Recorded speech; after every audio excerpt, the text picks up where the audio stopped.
can a relationship kind of survive if you have a mismatched libido? If one person's... Why are you looking at me? You like this topic. You like talking about this sort of stuff. I think it's important to talk and discuss what your sexual libido is like. But you have said on here before, you have got a high sex drive. So if you were in a relationship... Which when I'm in a relationship, I have a high sex drive. Yes. Yeah. When you're in a relationship, you have a high sex drive. So if your partner didn't, how much of a problem would that be for you? Well, they wouldn't be my partner. No, I think to have an intimate relationship is really important with your partner, and it's important that you're on par, or you understand each other's wants and needs. And I'm quite traditional, you know. If I'm with somebody, then I'm with that person, and I want to know everything about that person and do everything with that person. So I think libido's important. What would be, without being too personal, how should I put this? How many times a week? Yeah. I've read in the papers... What for you, what would be, you know, a healthy sex life that you would be happy with a partner? Does it need to be once a week, once a fortnight, once a day? Well, let's start with you. How about you? What's normal for you?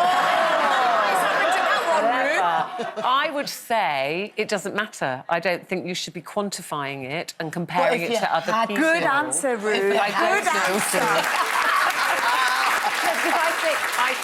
I think, like you, sex is very important in a relationship because actually sex to me is about intimacy, it's about closeness and togetherness. But I don't believe in quantity beats quality.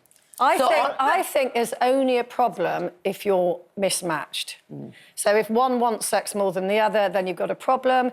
If you're both on the same page, so to speak, then it's absolutely fine. So, which is why I always think, when I look at people in age gap relationships, particularly sort of like women of my age who are with much younger men. Yes! Who might have a higher sex drive. I mean, if I went out with a 25-year-old with a high sex drive, I'd have to take jump leads. Literally. Because you said if he turned round and said, who are the Bay City Rollers, you'd be like... Oh, no, that's a different thing. That's cultural references. Yeah, That's my thing. Right. Is that, you know, what I love about being with Gary is that we can talk about the most obscure things that happened in our childhood, and you kind of, like, what cereal you ate, or, you know, what you did at school, or what records you listened to.